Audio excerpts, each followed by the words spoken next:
Hey, salut à tous les gars, c'est Rain, j'espère que vous allez bien, moi ça va nickel. On se retrouve aujourd'hui pour parler d'un nouveau film que j'ai pu visionner que très récemment, qui est disponible sur Amazon Prime et qui s'appelle Bodies, Bodies, Bodies. On en parle tout de suite, c'est parti.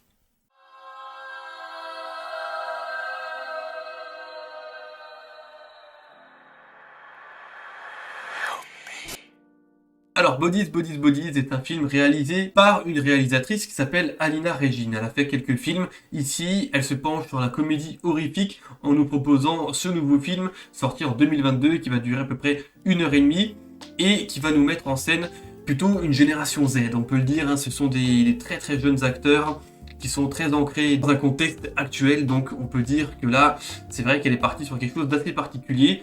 Et le titre du film vient tout simplement d'un jeu. Le principe est tout simplement d'avoir parmi son groupe d'amis un tueur au hasard qui est censé éliminer tous ses alliés, tous ses amis, sans se faire repérer. Ça aura forcément un lien avec le déroulé de l'histoire. Dans ce film, comme je vous disais, nous avons un casting plutôt jeune, hein, et assez particulier. Il est très très très 2022 ce casting. Il y a plein de points qui sont assez chiants, hein, on va le dire, rien qu'au niveau du casting. Il y a un problème avec les castings full 2022 parce qu'on se rend tout de suite compte à l'écran qu'il y a quelque chose qui va pas. Et c'est très vite agaçant, faut rester honnête, hein. Mais bon, parlons déjà des acteurs. Alors, l'actrice principale sera interprétée par une Bulgare qui s'appelle Maria Bakalova. Elle va jouer Bi dans le film. Un nom assez particulier. Une relation directement dans le film intime, hein, avec une autre femme qui s'appelle Amandla Stenberg. Elle va interpréter du coup Sophie, la petite amie de notre personnage principal. Donc ce sont deux femmes. Nous avons Chase Hugh Wonders qui va jouer Emma, une autre amie à elle, qui va participer à leur petite soirée. Nous avons Pete Davidson, l'humoriste américain, qui va jouer David ici dans le film. Nous avons également Rachel Sennott qui va jouer Alice, une autre fille qui est invitée à cette soirée. Nous avons Lee Pace qui va jouer Greg, le mec un petit peu plus vieux, qui est également présent dans cette soirée, parce que globalement tous les personnages se trouvent dans une seule et même soirée. Donc ils sont tous unis. Voilà, ils ont tous un lien entre eux, hein. Et nous avons Miala Herold qui va jouer Jordan dans le film, pareil, une des meufs qui est présente. Donc pour le casting, rien de particulier, pas des acteurs de fou, c'est pas des actrices de fou non plus, donc globalement on va dire que, allez, on va regarder un petit peu ce qui se passe autour, la mise en scène, on va regarder un petit peu le contexte, un petit peu l'histoire, de quoi ça parle, parce que c'est vrai que les acteurs, ça va être difficile de s'y accrocher. Alors, pour le synopsis de ce film, en fait, comme je vous le disais, c'est très très simple. Nous allons suivre le jeune couple de Bee et Sophie qui vont être invités à une soirée chez un méga riche. Voilà, c'est un de leurs potes qui est ultra riche, il a une villa, piscine, tout ce que vous voulez. Ils vont à cette soirée, ils vont se foutre un petit peu sur la gueule, alcool, drogue, sexe, un peu tout ce qu'on a l'habitude de voir dans les films américains finalement. Et ils ont eu l'idée au fur et à mesure de la soirée de se lancer dans le fameux jeu que je vous parlais tout à l'heure, Bodies, Bodies, Bodies. Le but est très simple, c'est de désigner au hasard un tueur parmi les invités et d'éteindre toutes les lumières pour que le tueur puisse essayer d'éliminer quelques victimes et dès qu'un corps a été découvert, ils doivent crier Bodies, Bodies, Bodies et commencer à enquêter.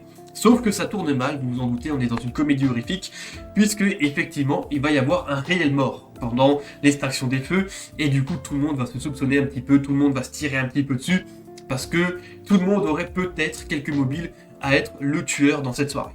Donc vous me direz pour le synopsis au final, bah ça pouvait être pas trop mal finalement, il y avait une petite idée, c'était un petit peu mystérieux. Moi au départ c'est vrai que le synopsis me laissait plutôt désireux de savoir ce qui allait se passer.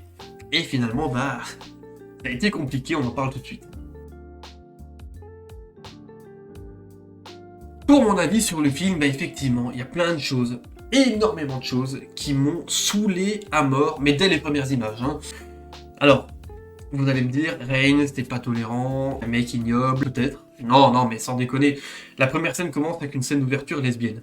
Bon, pourquoi pas, on va dire maintenant on commence à avoir l'habitude. Bon, faisons abstraction. On arrive avec nos deux personnages principaux qui rentrent dans cette fameuse villa pour s'incruster à la soirée. On voit une blague avec des poils sous les bras, c'est ignoble.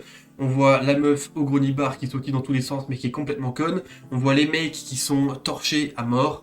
Enfin bref, déjà tout plein de stéréotypes de fous. Forcément, le côté génération Z qui intervient, les téléphones, les soirées avec alcool, drogue, tout ce que vous voulez, tous ces trucs-là à la con.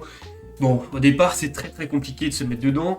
En plus, tout le film, on va voir des petits pics. On sait pas si le film veut passer une multitude de messages, c'est incroyable. On a la fameuse phrase où oui, moi je suis une femme noire qui se drogue, ça pose problème. Mais par contre, quand c'est mon meilleur pote blanc qui consomme de la drogue, il y a zéro souci parce que c'est un mec blanc. Oh là là, oh là là. Mais c'est insupportable, les amis, c'est insupportable, on en a marre. On en a marre. C'est horrible. Alerte spoiler, je vous dis quand même, les mecs vont mourir dès le début. On va se retrouver avec des filles qui se tirent sur la gueule parce qu'elles ont chacun leurs problèmes.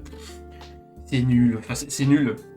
Ça, c'est horrible. Je sais pas ce qui se passe. En fait, c'est trop omniprésent dans le film et du coup, ça gâche tout. Ça gâche tout. Plus il y a trop de blabla, il se passe rien. Pendant un moment du film, il se passe rien. Elles sont juste les lumières éteintes, à se gueuler dessus parce qu'elles se tirent sur la gueule. Il se passe strictement rien à part des petits dialogues comme ça qui te laissent sous-entendre que, en gros, bah voilà, moi je suis lesbienne, moi je suis black, j'ai fait des études, toi tu fais des podcasts mais t'es trop conne. Enfin, horrible, horrible. Donc en fait, ça te sort du truc dès le départ. Ça veut passer trop de messages et c'est insupportable. Donc ça, j'ai un gros bémol. En plus, quand il y a quelques morts dans le film, bon, il y a des effusions de sang, ça, on peut le laisser. Il y a quelques effusions de sang, mais les morts, on les voit pas arriver. On les voit pas parce que du coup, c'est un petit peu le jeu du cache-cache. Ça veut dire que nos personnages vont se cacher et quand on sort de l'emplanque, ah, il y a quelqu'un qui est mort. Donc on voit jamais le meurtre arriver. On voit toujours le résultat. C'est assez sanglant, mais c'est pas non plus folie, quoi. C'est pas non plus un truc de dingue. Donc bon, ça reste assez fade là-dessus. Là où par contre c'est assez sympa, c'est de temps en temps sur la mise en scène, sur la réalisation. Des fois c'est pas trop mal, il y a de l'éclairage, il y a des idées. Mais globalement, sinon il n'y a pas grand-chose à sauver, hein. Faut être honnête. Certes, le film est ultra 2022, c'est à contre-courant de dire que c'est nul. Mais là pour le coup, c'est limite, hein. Franchement, c'est... Pouah, mais les 5 premières minutes, j'ai failli couper. Ma copine qui regardait avec moi, même elle m'a dit... Là, c'est déjà un peu trop, là. Oui, c'était trop. Donc ça nous a sorti du truc, c'est difficile. Après, c'est trop dommage parce que le système, encore une fois, ça aurait pu être stylé. Extraction des feux dans un manoir gigantesque avec chaque personnage qui se fait zigouiller un après l'autre, ça aurait pu être trop sympa si on voyait déjà les meurtres. S'il y avait vraiment propre avec une ambiance, quelque chose de noir, quelque chose de crade, franchement, ça aurait été stylé. Malheureusement, ce n'est pas le cas.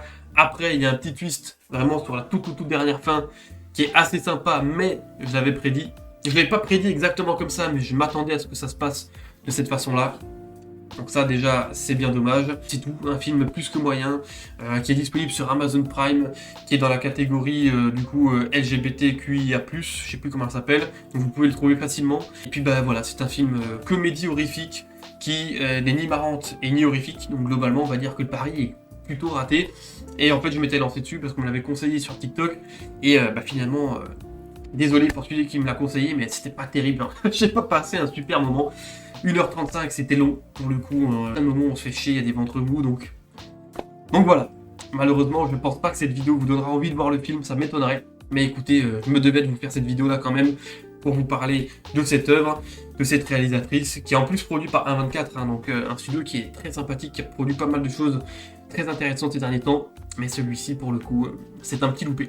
Donc voilà, j'espère que cette petite vidéo sur Bodies vous a plu. Si c'est le cas, n'hésitez pas à le faire savoir. Et puis on se retrouvera très vite. Moi, je vous laisse là, c'était Ryan, portez-vous bien. Ciao, ciao!